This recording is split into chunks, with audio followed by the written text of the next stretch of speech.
Տարբեր խնդիրների ականատես եղանք եւ սկզբում մի թեթև անվստահություն ունենալով մարդիկ հետո նաեւ փորձում էին հավատալ եւ փորձում էին իրենց ծրագրերը ներկայացնել։ Պիտի ասեմ, որ ցավով նկատեցի, որ մոլորյալներ, հիպնոսացածներ կային եւ գյուղական համայնքներում, ինչպես եւ ամեն օր նրանց թվում էր, թե իրենք ապահով վիճակում են, թե խաղաղության կեղծ օրակարգը գործելու է։ Ես երեխաների անվտանգության խնդիրները տեսա եւ ինքս կանգնելով հասկացա, որ մի մայթից մյուսը անցնելու համար տասնյակ րոպեներ են հարկավոր, այսինքն մի վերանցում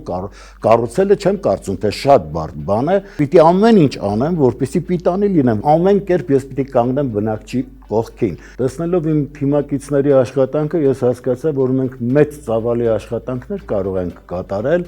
ըստ որում ոչ միայն տքնաջան աշխատանքի արդյունքով նկատի, այլև գումարային ներդրումներով, որովհետև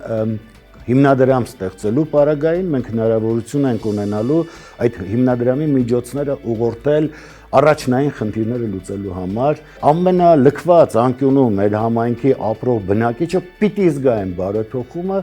որը տեսնելու է մեր իշխանության գալուց հետո։